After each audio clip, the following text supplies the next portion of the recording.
स्वागत है एक बार फिर से दोस्तों इंडियन स्टॉक मार्केट के इस नए वीडियो में। दोस्तों आज जिस स्टॉक के बारे में हम लोग चर्चा करने वाले हैं यह स्मॉल कैप की कंपनी है तथा बीते 3 से 3.5 वर्ष पूर्व ही यह कंपनी मार्केट में लिस्ट हुई और काफ़ी कम समय में जिस प्रकार की तेजी के साथ ये कंपनियां ग्रो हुई हैं दोस्तों निश्चित ही आगे आने वाले समय में इन कंपनियों का फ्यूचर ब्राइट है तथा प्लाईवुड के क्षेत्र में ये कंपनियां कार्यरत हैं। तो क्या फ्रेंड्स इनके व्यवसाय को देखते हुए इस गिरावट में लॉन्ग टर्म के विजन से इन कंपनियों में निवेश करना सही रहेगा? इन सभी बिंदुओं पर हम लोग डिटेल में चर्चा करेंगे और जानेंगे इस पर्टिकुलर स्टॉक के व्यवसाय के बारे में। तो आइए फ्रेंड्स वीडियो को स्टार्ट करते हैं। सबसे पहले फ्रेंड्स यदि कंपनी की बात की जाए तो ग्रीन पैनल इंडस्ट्रियल लिमिटेड के नाम से यह कंपनी जानी जाती है तथा एनएसई की बात किया तो ग्रीन पैनल के नाम से यह कंपनी मार्केट में लिस्ट है। वहीं फ्रेंड्स यदि इस गिरावट में करंट प्राइस की बात की जाए तो 292 रुपए के आसपास यह पर्टिकुलर स्टॉक अभी जो ट्रेड कर रहा है। वहीं फ्रेंड्स यदि बात की जाए इस पर्टिकुलर स्टॉक में रिटर्न रेशियो की तो आप लोग देख सकते हैं 25 अक्टूबर 2019 के आसपास यह कंपनी मार्केट में लिस्ट हुई। नो डाउट फ्रेंड्स बीते 3 से 3.5 वर्षों में 701% के शानदार रिटर्न रेशियो के साथ यह कंपनी ग्रो हुई है। तो नो डाउट फ्रेंड्स काफी कम समय में इस कंपनी ने अपने निवेशकों को मोटा मुनाफा बना के दिया है। वहीं फ्रेंड्स यदि बात की जाए बीते 1 वर्ष में रिटर्न रेशियो की तो मार्केट में लगातार गिरावट होने की वजह से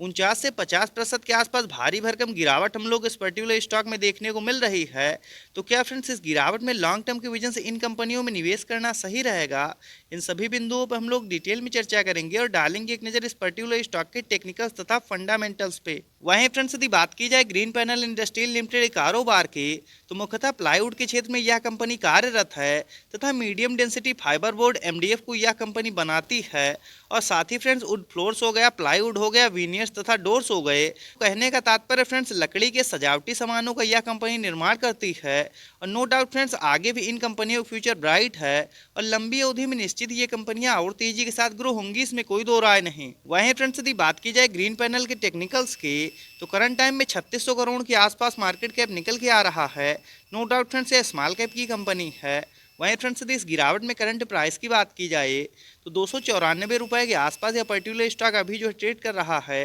तथा बीते 1 वर्ष में हाई लो की बात की जाए तो 626 का हाई लगाने के बाद 255 का लो लगाने के बाद कहीं न कहीं यह पर्टिकुलर स्टॉक अभी अपने लो के आसपास ट्रेड करता हुआ देखने को मिल रहा है। वहीं फ्रेंड्स यदि इस गिरावट में स्टॉक पीई की बात की जाए तो 13.6 की जो कि फ्रेंड्स काफ़ी ज़्यादा शानदार निकल के आ रही है तथा बुक वैल्यू 90 की। वहीं फ्रेंड्स यदि डिविडेंड यील्ड की बात की जाए तो 0.51% तथा ROC return on capital employed की बात की जाए तो 29.7%। वहीं फ्रेंड्स यदि आरओई रिटर्न ऑन इक्विटी की बात की जाए तो 28.8% तथा फेस वैल्यू 1 की निकल के आ रही है। वहीं फ्रेंड्स यदि इस गिरावट में एक नज़र हम लोग चार्ट पे डालते हैं तो आप लोग देख सकते हैं करंट टाइम में पर्टिकुलर स्टॉक अपने 200 डीएमएस काफ़ी ज़्यादा नीचे ट्रेड कर रहा है। तो वैल्यू इन्वेस्टिंग के हिसाब से दोस्तों इस समय इस पर्टिकुलर स्टॉक में खरीदारी करने के लिए बिल्कुल सही समय है। वहीं फ्रेंड्स यदि बात की जाए इनके क्वार्टरली बेसिस नेट प्रॉफिट की तो आप लोग देख सकते हैं पिछले लंबे समय से क्वार्टर दर क्वार्टर ये कंपनियां अपने नेट प्रॉफिट को बढ़ाते हुए आ रही थे, लेकिन फ्रेंड्स मार्केट में लगातार गिरावट होने की वजह से पिछले क्वार्टर की अपेक्षा इस क्वार्टर जो है हम लोगों को काफ़ी ज़्यादा प्रेशर देखने को मिला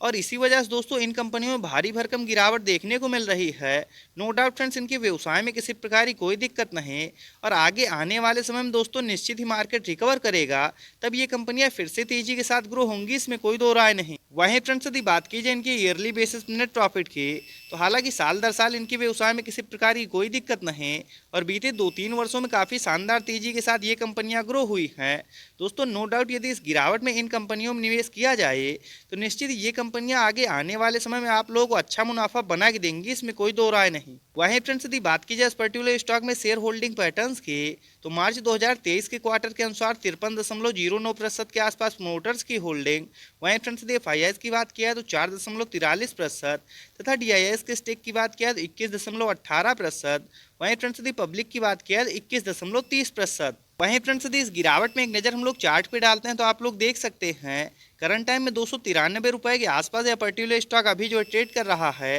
तथा आरएसआई लेवल 42 का काफ़ी ज़्यादा शानदार निकल के आ रहा है। दोस्तों वैल्यू इन्वेस्टिंग के हिसाब से इस समय इस पर्टिकुलर स्टॉक में खरीदारी करने के लिए बिल्कुल सही समय है। वहीं फ्रेंड्स यदि एक नज़र हम लोग चार्ट पे डालते हैं तो आप लोग देख सकते हैं फ्रेंड जब मार्केट में तेजी चल रही थी तो ये कंपनियां लगातार तेजी के साथ ग्रो हो रही थी और पिछले लंबे समय से फ्रेंड्स मार्केट में लगातार गिरावट होने की वजह से इन कंपनियों में भी हम लोगों को लगातार प्रेशर देखने को मिल रहा है और थोड़ा बहुत फ्रेंड्स इनके क्वार्टरली बेसिस में कमजोरी भी हम लोगों को देखने को मिली और इसी वजह से दोस्तों इन कंपनियों में काफ़ी तेज़ी के साथ गिरावट हुई। तो फ्रेंड्स यदि इन लेवल्स पे आप लोग भी लॉन्ग टर्म के लिए इन कंपनियों में निवेश करना चाहते हैं तो अभी जो है अपने लो के आसपास ट्रेड करता हुआ देखने को मिल रहा है और 280 रुपये के आसपास जब भी यह पर्टिकुलर स्टॉक ट्रेड करता हुआ मिल जाए अपने फंड के हिसाब से निश्चित ही आप लोग लॉन्ग टर्म के विजन से इन कंपनियों में निवेश कर सकते हैं। दोस्तों नो डाउट इन कंपनियों में निवेश करने से पहले एक बात का सदैव ध्यान रखें, ये स्मॉल कैप की कंपनियां कभी भी एक साथ ज़्यादा क्वांटिटी में इन कंपनियों में निवेश ना करें। बाकी प्रत्येक गिरावट पे यदि एक एक दो दो क्वांटिटी में लॉन्ग टर्म के विजन से ऐसी कंपनियों में निवेश किया जाए तो निश्चित ये कंपनियां आप लोगों को कम समय में भी अच्छा मुनाफा बना के दे सकती हैं, इसमें कोई दो राय नहीं।